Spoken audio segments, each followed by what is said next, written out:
Hey everyone, and welcome back for another deep dive with us. Today we're headed over to India, virtually of course, to check out all the big news stories from March 8th, 2025. Yeah, it's a really interesting mix today. Oh yeah. What do we have? Well, we've got some global trade drama, some international relations, a bit of controversy surrounding a certain billionaire, even a shocking airline incident. Oh wow, that's quite the lineup. Mm. And I did hear something about some big wins for India too, right? Like in sports. Oh, absolutely. Yeah, we've got big wins in both cricket and chess to talk about. Wow, okay, so from trade wars to triumphs on the field and maybe even some trouble in the boardroom, it sounds like we've got a lot to cover. We definitely do. It's going to be a fascinating deep dive. All right, well, let's jump right in then. Let's start with this whole trade war situation brewing between the U.S. and India. Okay, so we've got former President Trump, back in the headlines. Oh boy, here we go. Right. With some pretty strong criticisms about India's trade practices. He's specifically calling out their high tariffs and even announcing reciprocal tariffs from the US side. It's like a classic Trump move, right? He's never been one to shy away from protectionist policies. But hold on, isn't it interesting that even with all this tough talk, both countries seem to be moving towards a major trade deal? Exactly. It's kind of playing both sides. So U.S. Commerce Secretary Lutnick, he's actually talking about doubling bilateral trade between the two countries. Doubling. Wow, how much is that? He's aiming for $500 billion by 2030. $500 billion. Yeah. That's a lot of zeros. A lot of zeros. So what would this deal actually look like in practice? Like what kind of goods are we talking about? Well, one big thing is agricultural products. Think American soybeans potentially flooding the Indian market. Okay, so that could be good news for American farmers. Definitely. But it could also undercut local farmers in India. Right, so it's a complicated situation as always. Winners and losers on both sides. Exactly. And it really highlights that issue of the balance between protecting domestic industries and also, embracing the potential benefits of free trade. I think a lot of people get confused about these terms, tariffs, reciprocal tariffs, free trade. Can you break it down for us? Sure. So imagine you're a mango farmer in India, right? And you want to sell your delicious mangoes in the U.S. Sounds delicious already. But the U.S. government, they decide to slap a big import tax on those mangoes. So that makes it more expensive for American consumers. Right, and that's a tariff. It's a way to protect American mango farmers. Okay, so then what's a reciprocal tariff? Well, India might retaliate by putting a similar tax on American apples, for example. Oh, so like a tit for tat.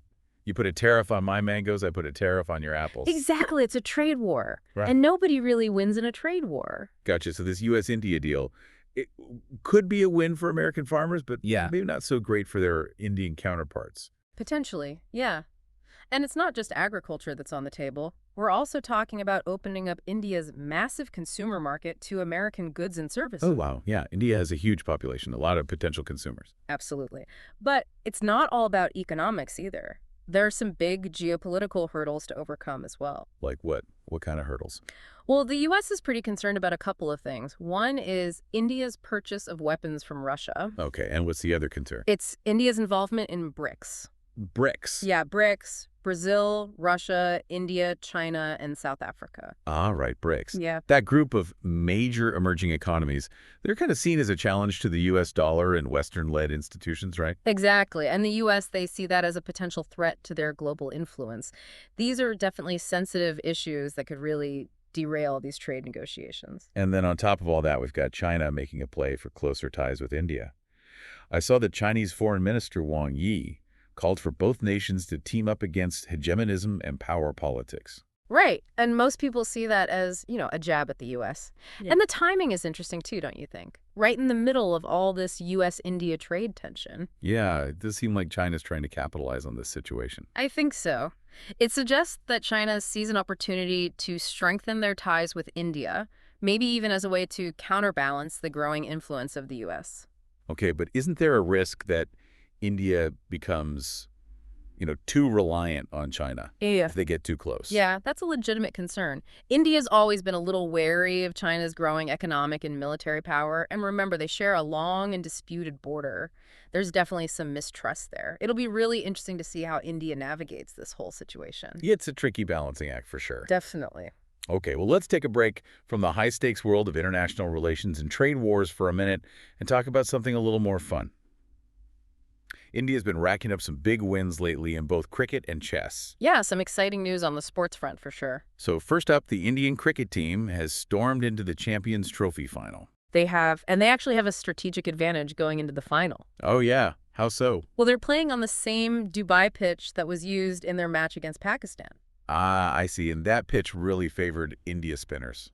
Exactly. Kuldeep Yadav, Axar Patel, Ravindra Jadeja, they were all phenomenal. Yeah, they completely dominated the Pakistani batsmen. So I guess with that same pitch, they've got a good chance to repeat that performance in the final. They do. And don't forget, they've also got Varun Chakravarthi waiting in the wings. Their spin attack is looking very strong. It sounds like they're the team to beat, for sure. I think so. Okay, and speaking of dominating, let's give a shout out to Pranav Venkatesh, who just crushed the competition at the World Junior Chess Championship. Undefeated throughout the entire tournament. That's incredible. It's a remarkable achievement. He showed incredible skill and composure even when he was up against some really tough opponents. It seems like he's following the footsteps of some other legendary Indian chess players. He is. He joins the ranks of players like Viswanathan Anand. Oh yeah, of course. Viswanathan Anand. He was a World Junior Champion himself back in 1987, I think. That's right. India has a rich history of producing world-class chess players. It really does feel like India's on a roll right now, both on and off the field. Yeah, they're making waves in sports, in global trade, and they're also making groundbreaking discoveries in space. Oh yeah, that's right, the Chandrayaan-3 mission. They found even more evidence of water and ice on the moon. They have, and this is a pretty big deal for future lunar missions. If we can actually extract that water, it opens up a ton of possibilities. Like what? What could we do with that water? Well, we could use it for drinking, obviously, for growing food, Yeah? even for producing rocket fuel. Wow, so we wouldn't have to rely on Earth-based resources as much. Exactly. It could make long-term lunar settlements a lot more feasible. Okay, so this is pretty major news. It is, and it's a testament to India's growing capabilities in space technology. They're really becoming a force to be reckoned with in the global space race. All right, well, from the heights of space exploration, let's come back down to Earth and talk about something a little more down to Earth. Billionaire Gautam Adani is facing some legal challenges. Yeah, he is. Remind me what this is all about. So Adani is one of India's wealthiest individuals, and he recently won a bid to redevelop Dharavi. Dharavi. Yeah, it's Asia's largest slum. And the redevelopment project is huge, but now there are some legal challenges. Oh, so what's the problem? Well, a Dubai-based consortium called Seeklink Technologies, they're claiming that they were unfairly excluded from the bidding process. Okay, and Adani, he won the project with a pretty big bid, right? Yeah, a massive bid, $619 million, but now it's all in the hands of India's Supreme Court. Oh, wow. So is the project on hold now? Not completely. The court has asked Adani and the local authorities to respond to these allegations, but they haven't halted the project entirely. I see. So what happens next? It's tricky. I mean, the redevelopment of Dharavi, it's been in the works for years, and a lot of people see it as, a crucial step in improving the lives of the people who live there. Right, but I imagine there are also concerns about transparency and accountability. Like, was the bidding process really fair? Yeah, those are important questions. And will Adani's redevelopment plan actually benefit the people of Dharavi, or will it just, mainly serve his own business interests? We'll have to wait and see. It's a complicated situation for sure. These large-scale development projects always have, these trade-offs. Absolutely. And it's important to make sure that the process is as transparent as possible. And speaking of accountability, there's another controversy brewing. This time it involved Air India. Oh, right. Yeah. It seems they're facing some serious allegations after an elderly passenger was injured because the airline didn't provide a pre-booked wheelchair. Yeah, this is a really concerning incident. The passenger's name was Raj Pasricha, and he allegedly fell and sustained head injuries after the airline failed to provide the wheelchair he had requested. Oh no, and I read that he later suffered a stroke. He did. It's a tragic situation, and it raises serious questions about Air India's commitment to, the safety and well-being of all its passengers, especially those with disabilities. This isn't the first time we've heard stories like this about Air India, is it? It isn't, unfortunately. There was that incident last year where an 80-year-old passenger tragically passed away after being forced to walk at the Mumbai airport because there weren't any wheelchairs available. Right, it's a disturbing pattern. And it suggests that maybe Air India needs to take a serious look at its policies and procedures. I think so. Accessibility and proper assistance for all passengers should be a top priority. It's a good reminder that even amidst all the talk of, economic progress and global influence, the lived experiences of individuals really matter. Absolutely. And that sometimes even the most basic needs are not being met. It's definitely a sobering thought. Yeah, it really makes you think, doesn't it? About, the bigger picture. And it actually leads us right into our last story for today, one that kind of adds another layer to this whole conversation about globalization and accountability. Lalit Modi. Lalit Modi, the founder of the IPL. That's right, the Indian Premier League, cricket's biggest spectacle. Oh, yeah, of course. Huge, huge following for the IPL. But what's going on with Lalit Modi? What did he do? Well, it seems he's surrendered his Indian passport and become a citizen of Vanuatu. Vanuatu. Where's that? It's a tropical island nation somewhere in the Pacific. Okay, so beautiful beaches, lush rainforests, that kind of Yeah, thing. exactly. Known for its natural beauty and also for its citizenship by investment program. Citizenship by investment. You mean he, bought his way into a new citizenship? Pretty much, yeah. Which begs the question, why? Why would he do that? That's a good question. Didn't he leave India a while back? He did. Back in 2010, there were all those allegations of financial misconduct during his time as the IPL chief. Oh, right, right. I think he's been living in London ever since.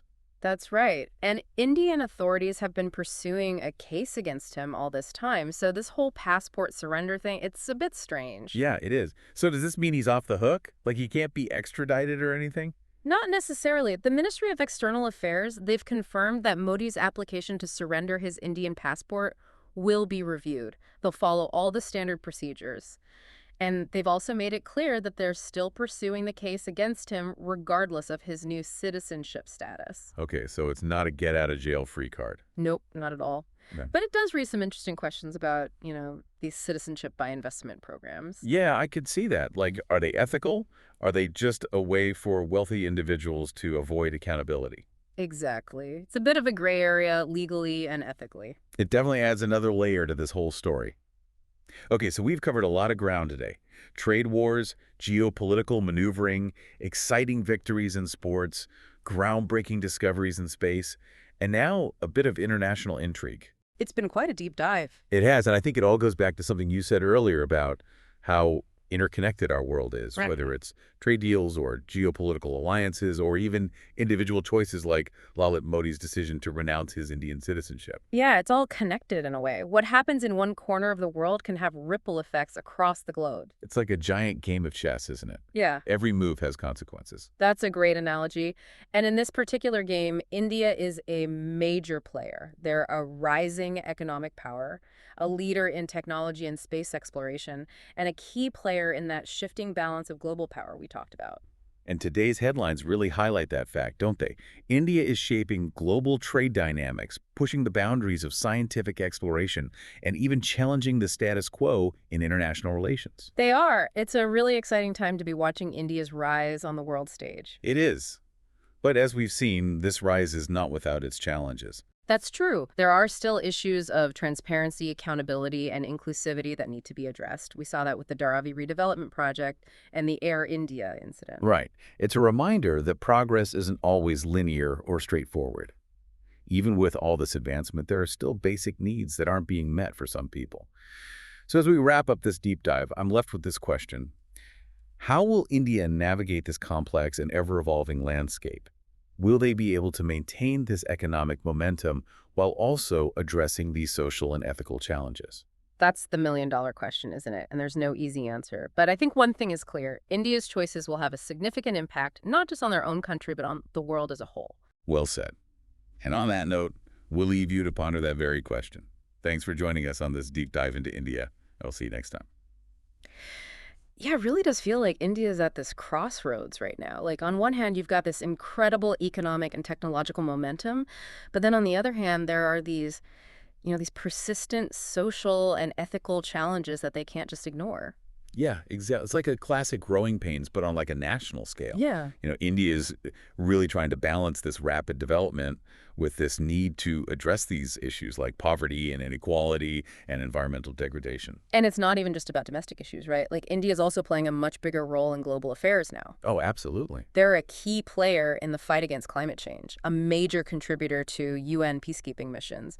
And they're really advocating for this, more multipolar world order. Yeah, they're not content to just sit on the sidelines anymore. They're really stepping up as a leader and a force to be reckoned with. Okay, but that means more responsibility too, right? Yeah. For sure. More influence, more responsibility. That's the trade-off. So how do you see all this playing out? How do you think India will navigate this whole complex landscape? Like, what are the key factors that are going to shape their future? Well, I think first and foremost, it all comes down to their ability to maintain strong economic growth. India has a young and rapidly growing population, so they really need to create jobs and opportunities for all those people. Right, that makes sense. Yeah. But economic growth can't be the only goal, Of right? course not. India also needs to invest in things like education, healthcare infrastructure. They need to tackle things like corruption and bureaucratic inefficiency. And they have to do all of this while, protecting their environment and preserving their cultural heritage. Yeah, it sounds like a pretty tall order. Hmm. But I have a feeling they're up to the challenge. I think so too. I mean, India has this long and rich history of resilience and innovation. They've faced a lot of challenges in the past, and they've always found a way to overcome them. Well, it's definitely been an incredible journey for us today, exploring all these different facets of India, from trade wars and geopolitics to scientific breakthroughs and social challenges. It's been quite a deep dive. It really has. And hopefully it's been insightful for our listeners, too. We always encourage everyone to keep exploring these topics to learn more about India and about the world in general. Absolutely, because the world is full of these fascinating stories, and we'll be here to help you unpack them. So until next time, stay curious, stay engaged, and thanks for listening.